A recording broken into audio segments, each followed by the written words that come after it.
Hey everyone, Wags here from Eagle Dynamics, and in this DCS F-16C Viper video, we're going to take a look at the Instrument Landing System, or ILS, for the Viper. And this allows approaches for night and in bad weather. Let's get started.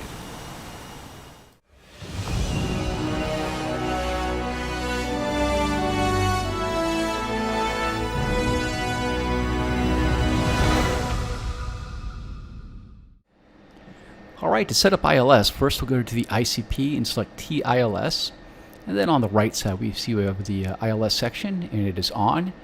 And we have command steering selected and a frequency of 108.1, and we'll change that to 110.3. And we can also set a course setting. We'll dobber down 3 times. And we'll set in 257 for our approach. And coming down to the electronic HSI, we'll select ILS. And we see we have the needles on the ADI above it. And up here on the HUD we also have our ILS needles as well, localizer and glide slope. So let's go ahead and unpause now. And first thing we'll do is we need to slow down here a bit, so I'll throw the air brake out. And once we get to 300 knots, I'll go ahead and lower the landing gear. And at this point what I'm doing is I'm just letting the aircraft slow down naturally, idle throttle.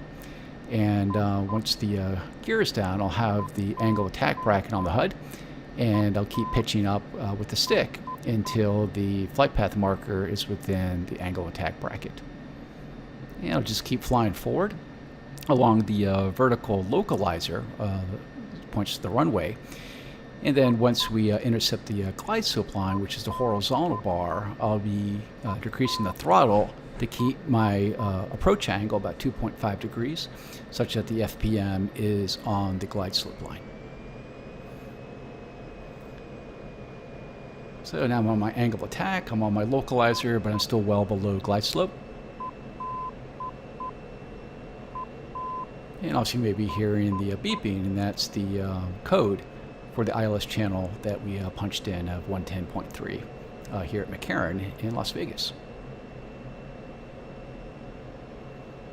You also may notice that I decluttered the HUD a bit to make it a little more visible during this approach.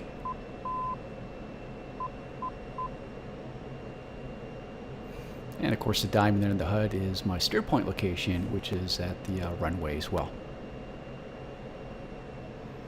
And just a little bit to the right of the runway, so I'm just correcting to the left a little bit. I'm still under glide slope, and I'm waiting for my intersection of the glide slope to start descending into McCarran.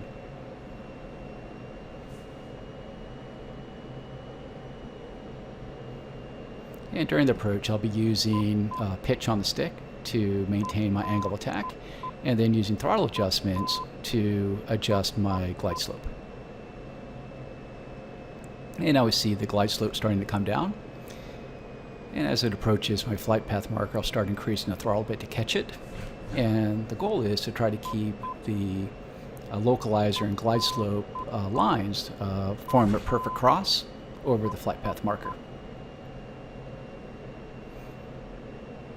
And it's still a bit below glide slope, so increasing throttle just a little bit now. And again, using pitch to adjust my angle of attack.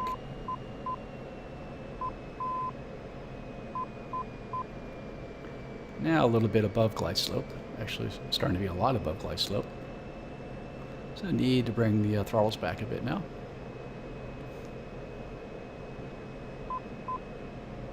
Still well above glide slope.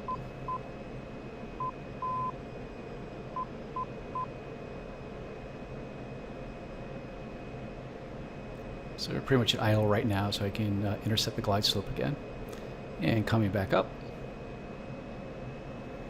And bringing the throttle back on again.